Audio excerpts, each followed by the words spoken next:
Hey boys and girls, today I want to show you this little tiny rototiller cultivator by Vevor. I've used it briefly. I'm super impressed with it, so I'm just going to give you a quick overview, show you how it works. So I guess first off, the assembly was pretty easy. It did come with this handle on it already, and I had to put these two bar on right here, and then the handles, which are just a matter of a bolt. So the assembly was very basic. All you had to do basically was throw on the two rear wheels right here, the axle with the height adjustment for the wheels anyway. Just two nuts and bolts there. Like I said, the handles, a zip tie. All the tools you need are inside this bag. Inside the bag it's a screwdriver, wrenches, spark plug wrench, Allen keys, very basic stuff, but it does have everything to put it together, so you don't have to go out of your way to get anything. It is a two-stroke motor. It's 43cc. The choke lever's right here. It starts super easy. There is an on-off switch, so you want to make sure that's on before you pull your guts out. And I'll show you how easy this thing starts. My favorite thing is though, is it has a lot of weight to it, so you don't have to step on it or put your feet anywhere near it to start. We'll just give it a few pulls, hopefully one, and it should be good to go.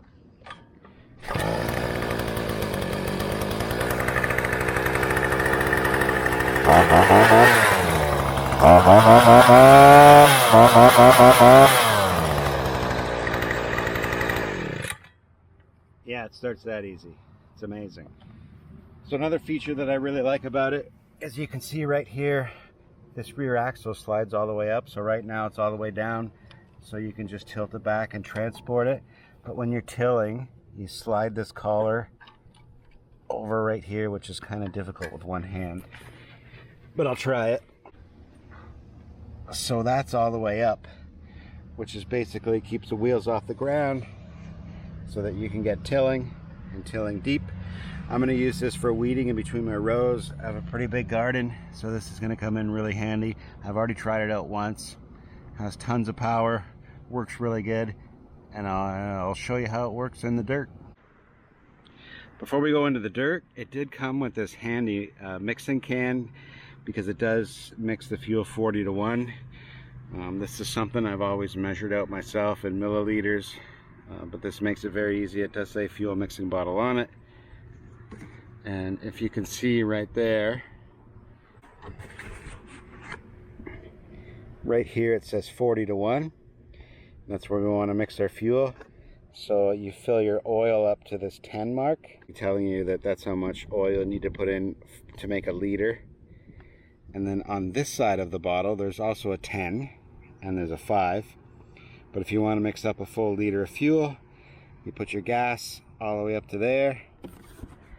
There's a cap right there to put your gas in, a cap right here to put your oil in. And once you do that, once you have your oil at the 10 and your gas at the 10, you put your caps back on, turn it upside down, shake it all around, mixes your fuel for you really quick. It makes around 3/4 of fuel, which almost fills the tank, which is good enough. It's very fuel efficient. This is a very, very easy way to mix your fuel. And this is something I'm going to use with multiple items around here for just mixing a liter at a time. Alright, so we're going to try this little tiller out in ground that I haven't tilled since last fall. It's where I planted my garlic. See, I've started pulling it out. Got about 1,000 out. 5,000 more to go someday. But anyway, we're going to sink these teeth into this ground, and I'll show you how it works.